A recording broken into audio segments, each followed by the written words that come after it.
Dear డాక్టర్.ETV, మా అబ్బాయి వయసు 7 సంవత్సరాలు. తన నిద్రలో గురక పెడుతున్నాడు. అలాగే వాడి నోటి నుంచి దుర్వాసన కూడా వస్తుంది. ఈ లక్షణాలు ఏమైనా ప్రమాదానికి సంకేతమా? ఇప్పుడు మా బాబుకు ఎలాంటి చికిత్స ఇప్పించాలి తెలియజేయండి అని అడుగుతున్నారు. ఈ ప్రశ్నకు డాక్టర్ గారి సమాధానం ఇప్పుడు తెలుసుకుందాం.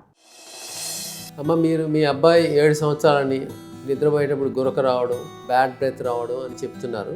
అంటే ఇవి యూజువల్గా ఈ ముక్కు వెనక భాగంలో అంగిలికి పైన అడినాయిడ్స్ అనేది లింఫాయిడ్ టిష్యూ, టాన్సిల్స్ అని వినుంటారు. అంటే గొంతులో కొండనాలకు ఇరుపక్కల కాయల్లాగా ఉంటాయి, వాటిని టాన్సిల్స్ అంటాం.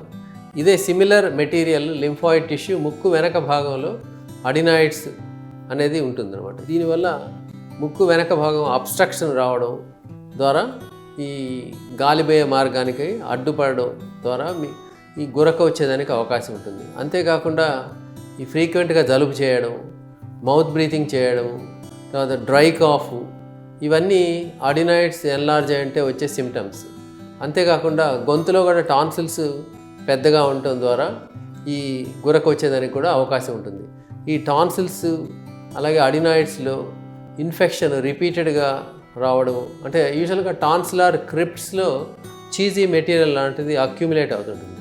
దీనివల్ల బ్యాడ్ బ్రెత్ వచ్చేదానికి అవకాశం ఉంటుంది. అంతేకాకుండా ఈ డెంటల్ హైజీన్ ఎలా ఉందా అనేది ఒకసారి చెక్ చేసుకోవడం కూడా ముఖ్యం.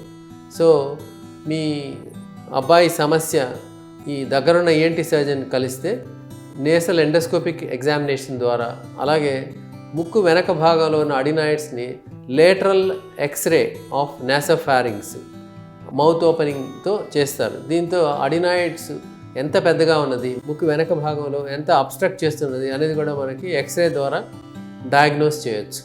అంతేకాకుండా గొంతులో టాన్సిల్స్ పెద్దగా ఏమైనా ఉన్నాయా అనేది కూడా ఎగ్జామిన్ చేసి ఈ సమస్య తీవ్రతను బట్టి, అంటే ప్రాబ్లం ఎక్కువగా ఉంటే వీళ్ళకి అంటే టాన్సిల్స్ అడినాయిడ్స్ రిమూవ్ చేయాల్సిన అవసరం కూడా ఉంటుంది. అలా కాకుండా సిమ్టమ్స్ మైల్డ్గా ఉంటే యాంటీబయాటిక్ కోర్సు ఇవ్వాల్సి ఉంటుంది.